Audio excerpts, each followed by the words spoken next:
الحمد لله وكفى وسلام على عباده الذين اصطفى أما بعد فأعوذ بالله من الشيطان الرجيم بسم الله الرحمن الرحيم قال الله تبارك وتعالى في كتابه المجيد والفرقان الحميد سبحان الذي أسرى بعبده ليلا من المسجد الحرام إلى المسجد الأقصى الذي باركنا حوله لنريه من آياتنا إنه هو السميع البصير سبحان ربك رب العزة عما يصفون وسلام على المرسلين والحمد لله رب العالمين سبحان الذي أسرى بعبده ليلا من المسجد الحرام إلى المسجد الأقصى الذي باركنا حوله لنريه من آياتنا إنه هو السميع البصير۔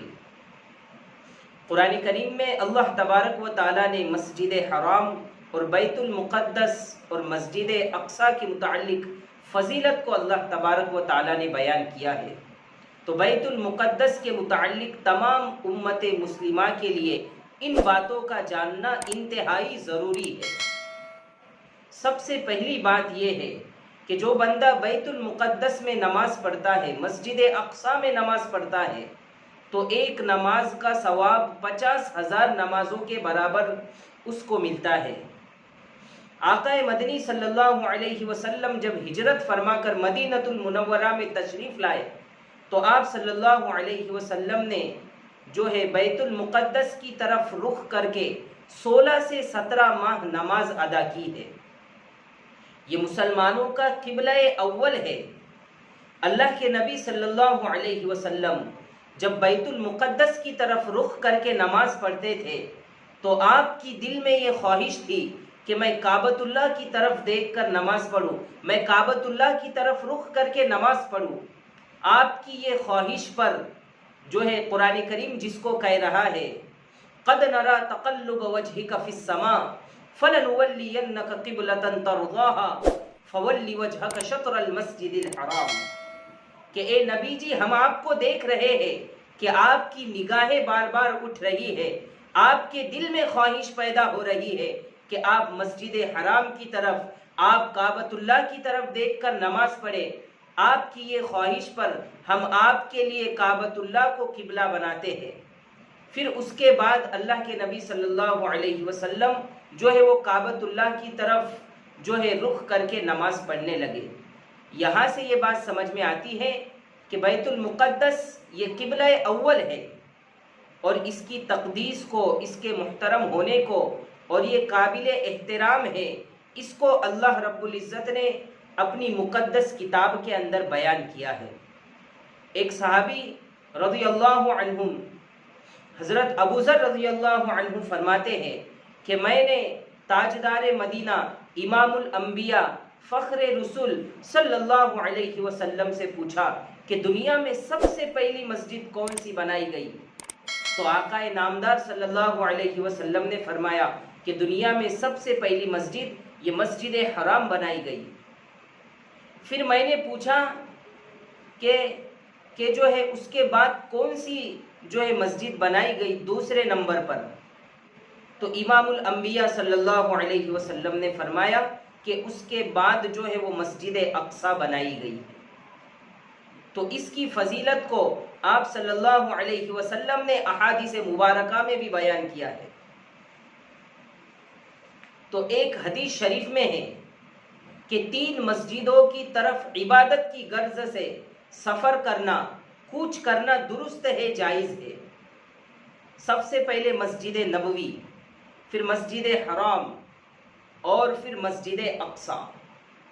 اور کتابوں میں لکھا ہوا ہے کہ جو بندہ مسجد حرام یعنی کعبۃ اللہ میں نماز پڑھتا ہے تو ایک نماز کا ثواب 1,00,000 نمازوں کے برابر ملتا ہے، اور جو بندہ مسجد نبوی اور مسجد حرام میں نماز، اور جو بندہ مسجد نبوی اور مسجد اقصیٰ میں نماز پڑھتا ہے تو ایک نماز کا ثواب جو ہے وہ 1,000 نماز کے برابر ملتا ہے۔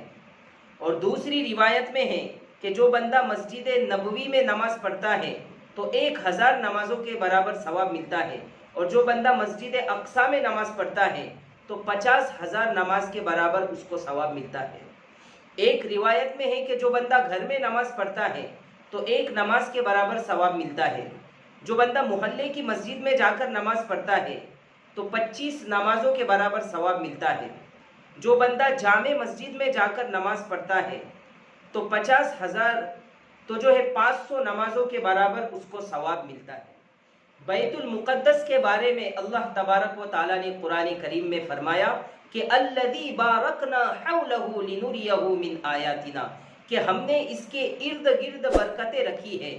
تو مفتی شفیع صاحب لکھتے ہیں کہ جو ہے 2 طریقے کی برکتیں ہوتی ہے. ایک برکت دنیاوی برکت ہے اور ایک برکت دینی برکت ہے. تو دنیاوی برکت اللہ تبارک و تعالیٰ نے اس کے ارد گرد یہ رکھی ہے کہ وہاں پر باغات ہے، چشمے ہیں. اور دینی برکت اللہ تبارک و تعالیٰ نے یہ رکھی ہے کہ وہاں پر اللہ تبارک و تعالیٰ نے کئی سارے انبیاء کرام علیہم السلام کو جو ہے وہاں پر بھیجا ہے، اور مسلسل حضرت ابراہیم علیہ السلام کی نسل وہاں سے چلی ہے. تو بہت سارے انبیاء کرام کا وہ مسکن رہا ہے، یعنی وہاں پر انبیاء کرام جو ہے اس کے اطراف میں رہتے تھے.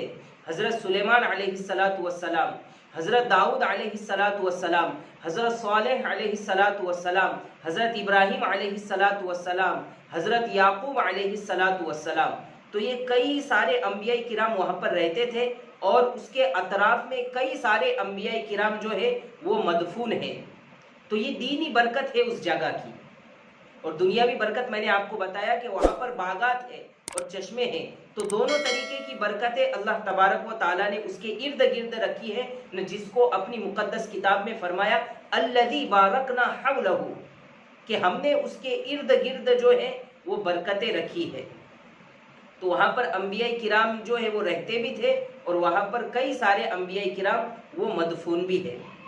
اور یہ مسجد اقصیٰ ہی ہے جہاں سے فخر رسول صلی اللہ علیہ وسلم کا معراج کا سفر طے ہوا، جس کو قرآن کریم کہہ رہا ہے سبحان الذی اسری بعبدہ لیلا من المسجد الحرام الی المسجد الاقصی، کہ بابرکت پاک ذات ہے وہ جس نے اپنے بندے کو راتوں رات لے گیا مسجد حرام سے مسجد اقصی کی طرف.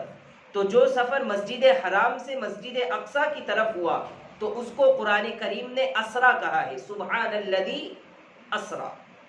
اور پھر مسجد اقصی سے لے کر جو آسمانوں تک کا سفر ہوا تو قرآن کریم نے جو ہے تو جو مسجد اقصی سے آسمانوں کی طرف کا سفر ہوا تو جو ہے اس کو معراج کہا جاتا ہے. تو معراج کی سفر سے پہلے اللہ تبارک و تعالیٰ نے جو ہے امام الانبیاء سرور کونین فخر رسول صلی اللہ علیہ وسلم کو جو ہے امام بنایا، اور تمام انبیاء کرام کو مقتدی بنایا، اور تمام انبیاء کرام نے حضور صلی اللہ علیہ وسلم کی اقتداء میں جو ہے بیت المقدس میں نماز ادا کی ہے. اور نماز ادا کرانے کے بعد جب آپ نے امامت کی ہے، آپ کو لقب ملا امام الانبیاء کا، کہ انبیاء سب مقتدی ہے اور امامت آپ کی، کہ سارے انبیاء کرام مقتدی تھے اور آپ امام تھے. تو آپ کو اللہ نے امام الانبیاء بنایا. پھر امام الانبیاء بنا کر اللہ تبارک و تعالیٰ نے آپ کا معراج کا سفر فرمایا. تو معراج کے سفر سے پہلے تمام انبیاء کرام کی آپ نے جو امامت کی وہ بھی جگہ بیت المقدس کی تھی. تو وہاں پر جو ہے تمام انبیاء کرام کو آپ نے امامت کرا کے پھر معراج کا سفر شروع ہوا ہے. تو جو ہے بیت المقدس کی تعمیر حضرت سلیمان علیہ السلام نے کی ہے، اور تعمیر کرنے کے بعد اللہ تبارک و تعالیٰ سے دعا بھی کی کہ یا اللہ جو بھی بندہ یہاں پر آ کر نماز پڑھے تو اس کے گناہ کو معاف فرما. اللہ تبارک و تعالیٰ نے اس دعا کو قبول فرمایا کہ جو بندہ وہاں پر جا کر نماز پڑھتا ہے تو اس کے گناہ اللہ تعالیٰ ایسے پاک اور صاف کر دیتے ہیں کہ گویا کہ وہ آج ہی پیدا ہو گیا.